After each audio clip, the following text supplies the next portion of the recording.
నమస్తే, నా పేరు పద్మారెడ్డి. ముందుగా కృతికా న్యూస్ ఛానల్కి స్వాగతం.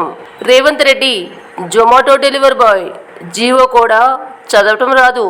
రెచ్చిపోయిన వైసీపీ అధికార ప్రతినిధి నాగార్జున యాదవ్.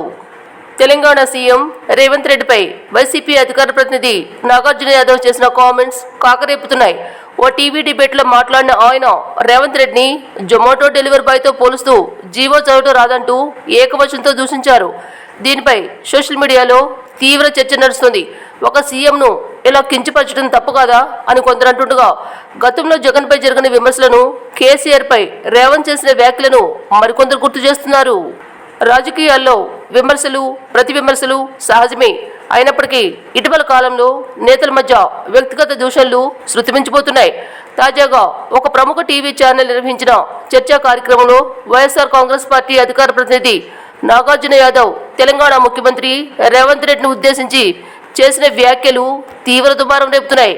లైవ్ డిబేట్లో రేవంత్ రెడ్డిపై అసభ్య పదజాలంతో రెచ్చిపోయిన ఆయన సీఎం స్థానాన్ని అత్యంత చులకంగా చేసి మాట్లాడడం రాజకీయ వర్గంలో కలకలం సృష్టిస్తుంది. డిబేట్ సందర్భంగా నాగార్జున యాదవ్ మాట్లాడుతూ రేవంత్ రెడ్డి ఒక జొమాటో డెలివరీ బాయ్ అంటూ ఘాటుగా కామెంట్ చేశారు.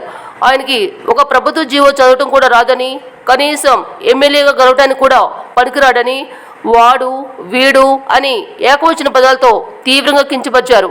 ఈ క్రమంలో కార్యక్రమం హోస్ట్ జోక్యం చేసుకుని ఒక రాష్ట్ర ముఖ్యమంత్రిపై అలాంటి పదజాలం ఉపయోగించవద్దని, గౌరవప్రదంగా మాట్లాడాలని పదే పదే వారించారు.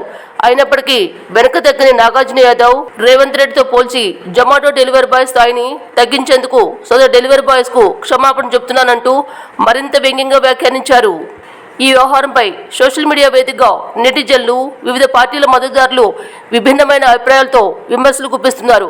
ఒక వర్గం నెటిజన్లు కారణాలు ఏమైనా కావచ్చు, కానీ ఒక రాష్ట్రానికి ముఖ్యమంత్రిగా ఉన్న వ్యక్తిని పట్టుకుని ఇంత నీచంగా మాట్లాడటం ప్రజాస్వామ్యానికి ముప్పు అని మండిపడుతున్నారు. వాక్ స్వాతంత్ర్యం ఉందనమంటే ఎంతకైనా తెగించి కాదని, విమర్శలు పద్ధతిగా ఉండాలని, కానీ ఇలాంటి నీచ సంస్కృతి ఉపేక్షించకూడదని వైసీపీ నేతపై కఠిన చర్యలు తీసుకోవాలని డిమాండ్ చేస్తున్నారు. ఇలాంటి భాష వాడటం వైఎస్ఆర్ కాంగ్రెస్ పార్టీకి తీవ్ర నష్టం చేస్తుందని వారు హితవు పలుకుతున్నారు.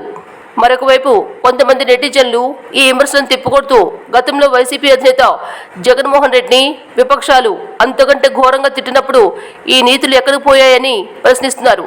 చంద్రబాబు నాయుడు వైసీపీని గొడ్డల పార్టీ, హంతకుల పార్టీ అని అన్న విషయాలు వారు గుర్తు చేస్తున్నారు. అదే సమయంలో తెలంగాణలో రేవంత్ రెడ్డి కూడా గతంలో కేసీఆర్ను నోటికి చెప్పలేని రీతిలో బూతులు తిట్టలేదా అని నిలదీస్తున్నారు. ఏది ఏమైనప్పటికీ పార్టీలతో సంబంధం లేకుండా ఒక వ్యక్తి మరొక వ్యక్తిని దూషించడం ముమ్మాటికి తప్పేనని మరికొందరు అభిప్రాయపడుతున్నారు. ఎంతటి విద్యావంతులైనా, ఎంతటి ఉన్నత స్థాయిలో ఉన్న సభ్య సమాజంలో మాట్లాడేటప్పుడు కనీస పరిధులు దాటకూడదని, ఆ పరిణితి లోపిస్తే సమాజానికి ప్రమాదకరమని హెచ్చరిస్తున్నారు.